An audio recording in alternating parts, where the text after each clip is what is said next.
Namah Sri Jatirajaye Vivekananda Surai Satchit Sukha Swarupaya Swami Tapaharine.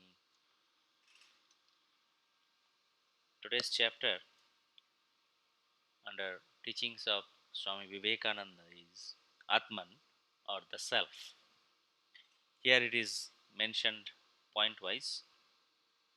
Number 1, the background, the reality of everyone is that same eternal, ever blessed, ever pure, ever perfect one. It is the Atman, the soul, in the saint and the sinner, in the happy and the miserable, in the beautiful and the ugly, in men and in animals. It is the same throughout. It is the shining one. Number 2, here I stand, and if I shut my eyes and try to conceive my existence, I, I, I. What is the idea before me? The idea of a body. Am I then nothing but a combination of material substances? The Vedas declare no. I am a spirit living in a body. I am not the body. The body will die, but I shall not die. Here am I in this body. It will fall, but I shall go on living. Number 3, the Vedas say the whole world is a mixture of independence and dependence, of freedom and slavery, but through it all shines the soul independent, immortal, pure, perfect, holy.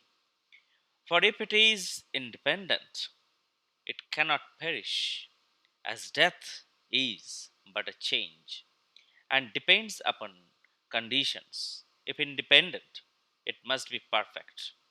For imperfection is again but a condition, and therefore dependent. And this immortal and perfect soul must be the same in the highest God as well as in the humblest man, the difference between them being only in the degree in which this soul manifests itself. Number 4, it cannot be that the soul knows, but it is knowledge. It cannot be that the soul is happy, it is happiness itself. That which is happy has borrowed its happiness. That which has knowledge has received its knowledge. And that which has relative existence has only a reflected existence. Number 5, that very thing which we now see as the universe will appear to us as God, absolute. And that very God who has so long been external will appear to be internal as our own self. Number 6, there is no change whatsoever in the soul, infinite, absolute, eternal, knowledge, bliss, and existence. If there is one common doctrine that runs through all our apparently fighting and contradictory sects, it is that all glory, power, and purity are within the soul already. Only, according to Ramanuja, the soul contracts and expands at times, and according to Shankara, it comes under a delusion. Never mind these differences. All admit the truth that the power is there, potential or manifest. It is there, and the sooner you believe that, the better for you. Number 8, the feeling of independence which possesses us all shows there is something in us besides mind and body. The soul that reigns within is independent and creates the desire for freedom.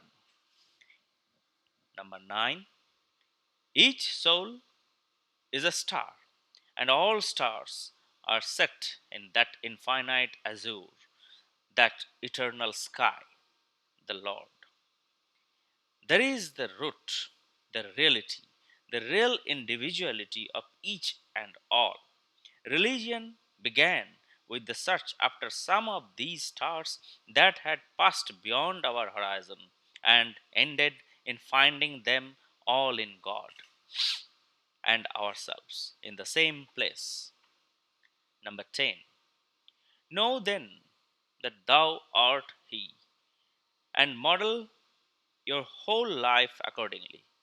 And he who knows this and models his life accordingly will no more grovel in darkness. Number 11. This truth about the soul is first to be heard. If you have heard it, think about it. Once you have done that, meditate upon it. No more vain arguments. Satisfy yourself once that you are the infinite spirit. If that is true, it must be nonsense that you are the body.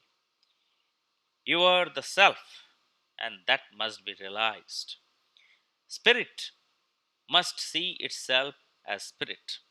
Now the spirit is seeing itself as the body. That must stop. The moment you begin to realize that, you are released. Number 12. As we cannot know except through effects that we have eyes, so we cannot see the self except by its effects. It cannot be brought down to the low plane of sense perception. It is the condition of everything in the universe, though itself unconditioned. Number 13.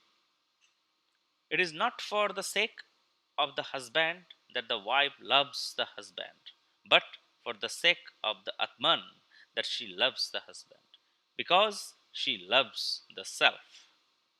None loves the wife for the sake of the wife, but it is because he loves the self that he loves the wife. None loves the children for the children, but because one loves the self. Therefore, one loves the children.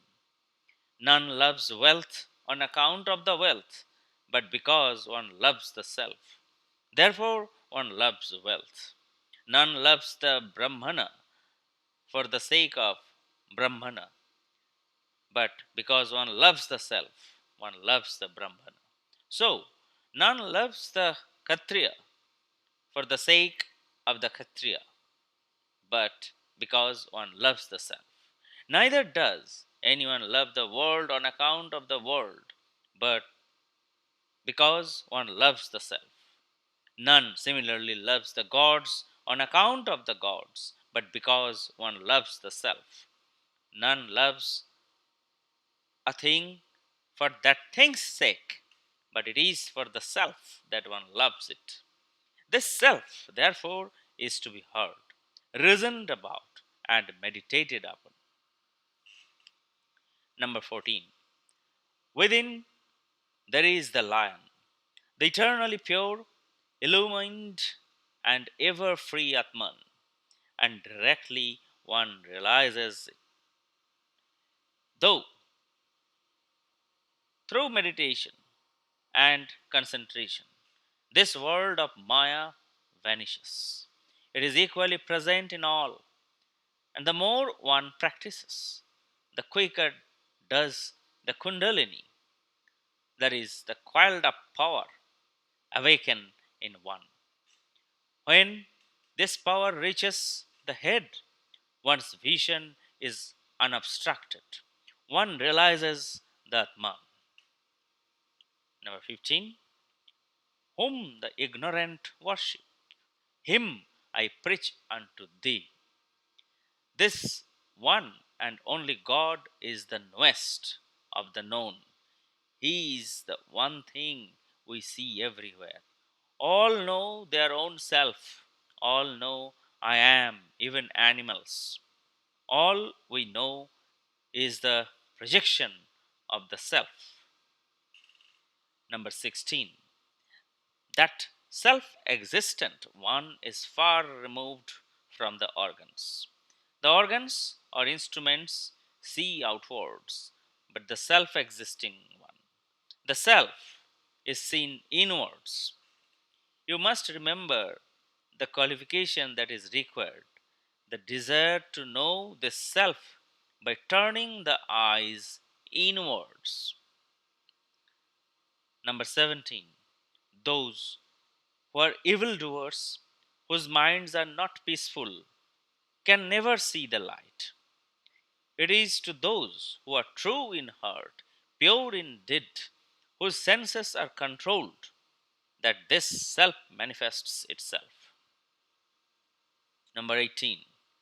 This Atman is not to be reached by too much talking, nor is it to be reached by the power of the intellect, nor by much study of the scriptures. Number 19.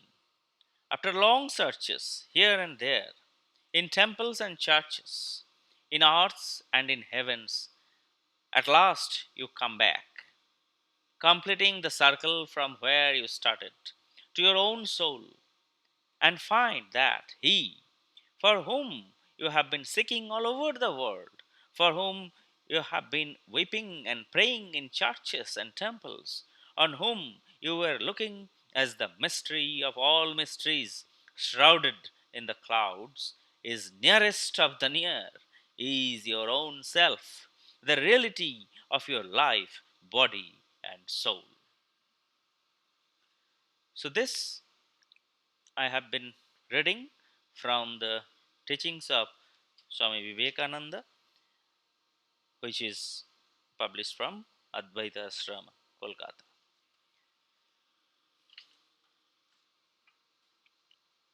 Paro tatte sadalino Ramakrishna Shamagaya Jo Dharma Sthapana Rata Virashantam Namamaham.